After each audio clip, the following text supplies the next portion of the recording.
Уважаемые подписчики, сегодня предлагаю испечь немецкий хлеб.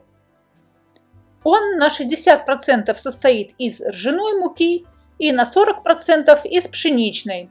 Часть пшеничной муки – это цельнозерновая мука. В Германии такой хлеб называется мишброд, что означает смешанный хлеб, и является наиболее распространенным видом ежедневного хлеба.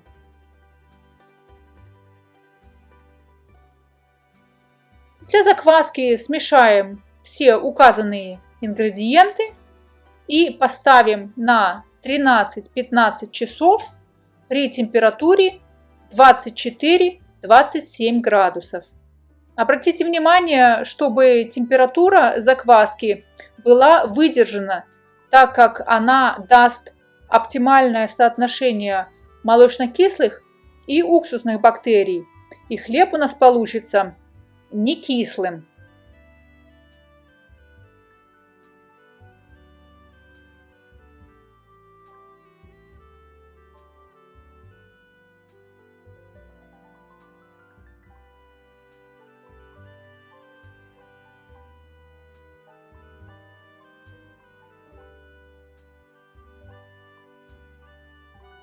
В Германии существует целый ряд стандартизированных видов закваски, которые применяются в профессиональном хлебопечении.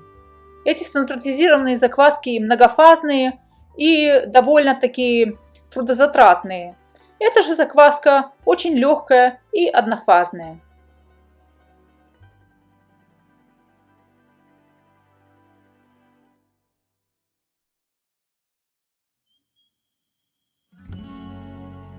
Также приготовим мочку из хлеба. Мочка из хлеба – очень распространенное явление в немецком, австрийском, швейцарском хлебопечении, вообще в немецкоговорящих странах. Она еще называется брот-арома, что означает хлебный аромат. Дело в том, что привнесение черствого хлеба очень позитивно влияет на хлеб, на его качество. То есть хлебная мочка является своим родом заваркой. Вы наверняка знаете такое понятие, как тансон из азиатской кухни или вотару из французской и англоязычной традиции хлебопечения. Ну вот у немцев такая традиция имеет название брот-арома. При внесении сухарей мы на самом деле привносим желатинизированный крахмал. А желатинизированный крахмал позволяет как увеличить влажность теста, так и стабилизировать его. Черный хлеб, как правило, используется черный хлеб, смалывается в крошку вместе с корочкой, так как корочка является квинтэссенцией вкуса и аромата хлеба. И именно поэтому они так и называются, эти хлебные мочки, брот-арома. За счет того, что черствый хлеб поджаривается и перемалывается, новое тесто получает изначально большое количество аромата и вкуса, который не получить другим способом. По немецким правилам состав черствого хлеба в тесте не должен превышать 20%. Также он должен быть не виден глазу, то есть он размалывается, замачивается и перерабатывается в суспензию, которая затем вносится в тесто. Замешав тесто, мы оставляем его на брожение, а затем формируем.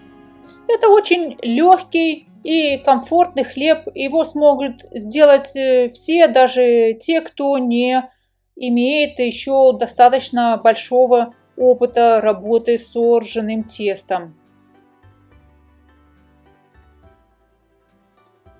Немцы являются европейскими чемпионами по производству и потреблению хлеба на душу населения.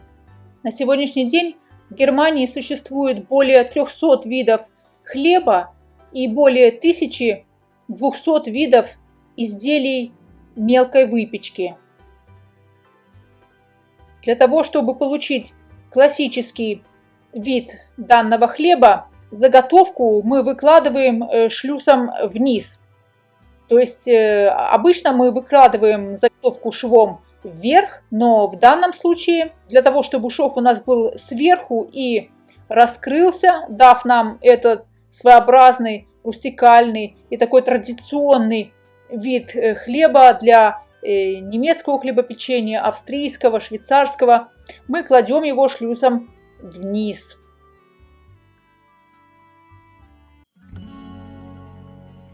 Традиционное хлебопечение в немецкоговорящих странах используют очень активно смеси для хлеба. Они называются Brotgewürz.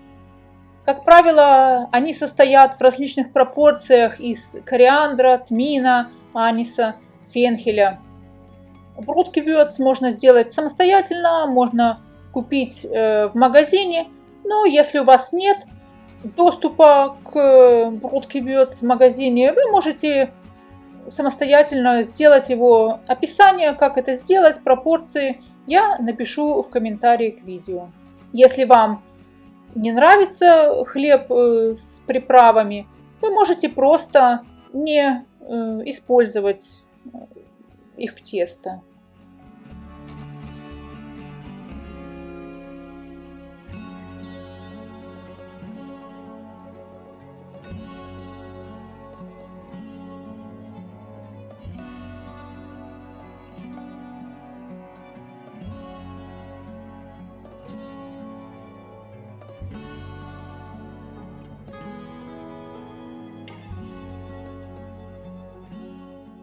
Если вам понравилось это видео и вы нашли его полезным, я буду признательна и благодарна, если вы подпишитесь на мой канал, поставите лайк, а может быть, разместите ссылку на это видео в своих социальных сетях.